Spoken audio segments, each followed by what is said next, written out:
दक्षिणी लेबनान पर आईडीएफ की ड्रोन स्ट्राइक से जुड़ी बड़ी खबर। हिजबुल्लाह के ठिकानों पर ड्रोन से हमला किया गया है। स्ट्राइक में एंटी टैंक मिसाइल सिस्टम तबाह हो गया। आईडीएफ ने हिजबुल्लाह के ठिकानों पर ड्रोन से हमला किया और उनका एंटी टैंक मिसाइल सिस्टम तबाह कर दिया।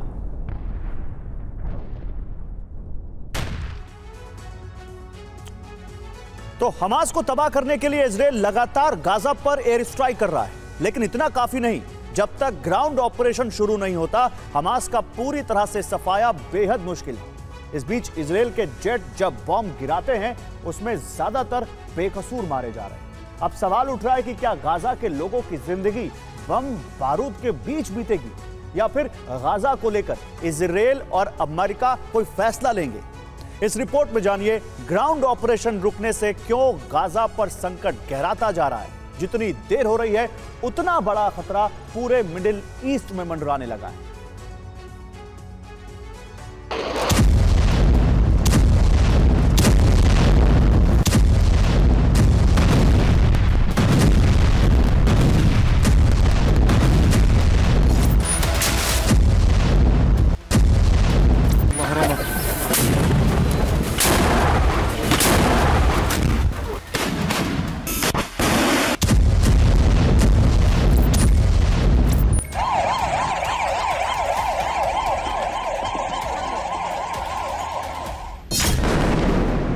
तीन हफ्ते से ज्यादा वक्त हो गया, लेकिन अभी तक हमास का खात्मा करने में इजराइल नाकाम रहा है।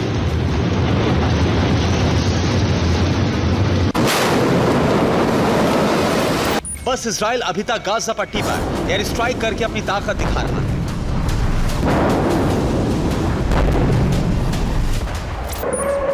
जबकि हमास पहले से ज्यादा हमलावर हो रहा है।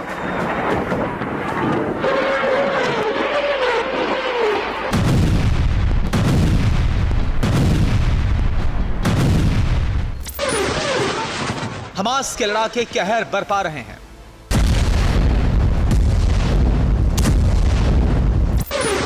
हमास रॉकेट दागकर इजराइल को दहला रहा है।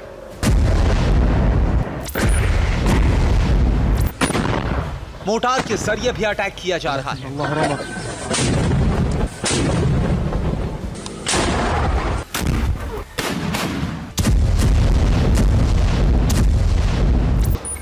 वेस्ट बैंक में तो आईडीएफ कमांडो से भिड़ रहे हैं। इतना ही नहीं, गाजा में बनाई सुरंगों का इस्तेमाल नए हमलों के लिए पहले की तरह किया जा रहा है। इस वीडियो में देखिए कैसे सुरंग के अंदर हमास का लड़ाका तेज रफ्तार से बाइक दौड़ा रहा है।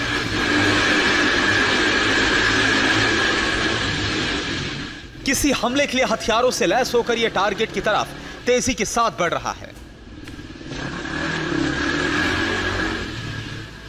यानी इजराइल पर खतरा अभी कम नहीं हुआ है। दिन हो या रात, हमास की रॉकेट स्ट्राइक नहीं रुक रही।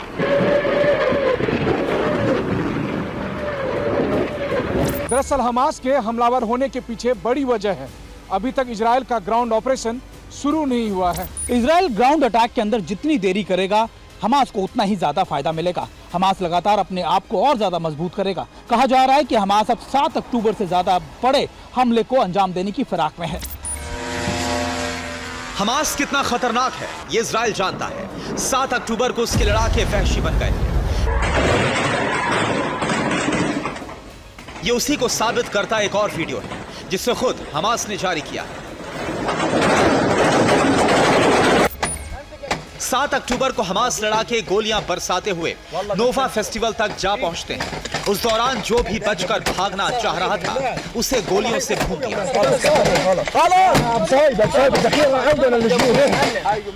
देखिए कैसे गाड़ियों पर गोलियां दागी गई, बेकसूरों को मौत के घाट उतार दिया गया। इसी तरह का हमला फिर से हमास कर सकता है। सोचिए तब हालात कितने भयानक हो जाएंगे। इस बीच सवाल उठ रहा है कि इजराइल ने ग्राउंड ऑपरेशन क्यों रोका? क्या अमेरिका के कहने पर ग्राउंड ऑपरेशन रोका गया? क्या अमेरिका इजराइल की प्लानिंग से सहमत नहीं है? क्या अमेरिका हमास का सफाया नहीं चाहता है? I think we know two things. We can't go back to the status quo. They can't go back to the status quo with Hamas being in a position in terms of its governance of Gaza to repeat what it did. At the same time, what I've heard from the Israelis is absolutely no intent no desire. Antony Blinken के मुताबिक Israel Gaza को किसी भी सूरत में पहले जैसी स्थिति में नहीं रहने देगा। लेकिन अब सवाल ये उठ रहा है कि फिर इजराइल का अगला कदम क्या होगा? क्या इसी तरह बेकसूरों की मौत होती रहेगी? इजराइल के गाजा प्लान को लेकर काफी कंफ्यूजन जैसी स्थिति पैदा हो गई। गाजा का भविष्य क्या होगा, इसको लेकर ना तो इजराइल का कोई एक्शन प्लान सामने आया है और ना ही अमेरिका अब तक कुछ बता पाया है। हाँ, अमेरिका ने ये जरूर कहा है कि उसने अरब चैनल के जरिए लगातार हमास से संपर्क करे बैठा है और लगातार इसी संपर्क के बेसिस पर उसने कहा है कि वो जरूर अरब चैनल के बेसिस पर ही हमास से बातचीत का कोई बड़ा निर्णय या कोई बड़ी चीज निकाल लेगा।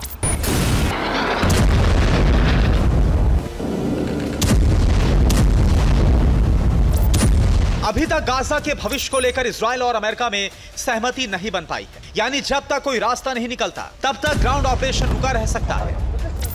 हाँ, इस बीच दोनों देशों के कई विकल्प सामने आए हैं,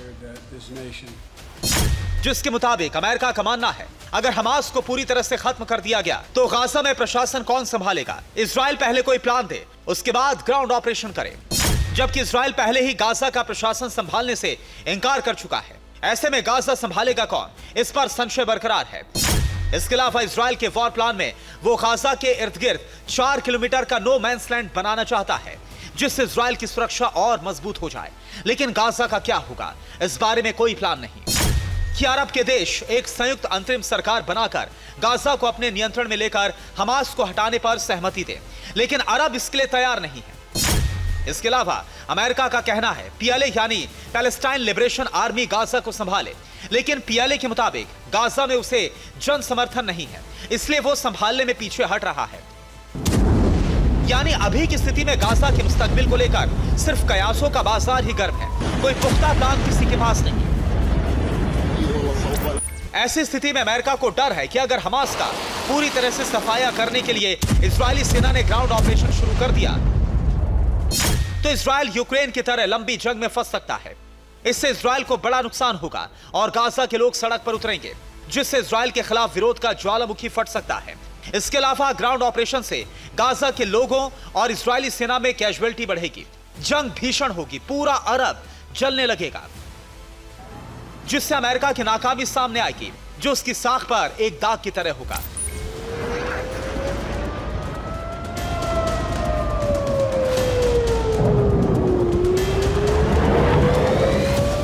इस बीच एक सबसे बड़ा खतरा यह है कि हमास को लगातार उसके समर्थित देशों से मदद मिल रही है। यानी हमास लगातार मजबूत हो रहा है, जो 7 अक्टूबर जैसे हमले से इजराइल को फिर से दहला सकता है।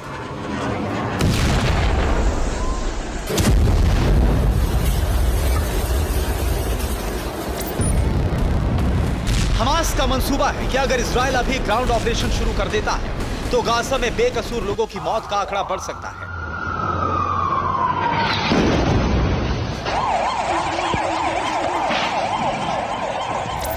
ऐसा होने पर हमास इजराइल के खिलाफ माहौल बनाएगा, जिससे हमास के लिए समर्थन बढ़ेगा और हमदर्दी का सैलाब उमड़ जाएगा।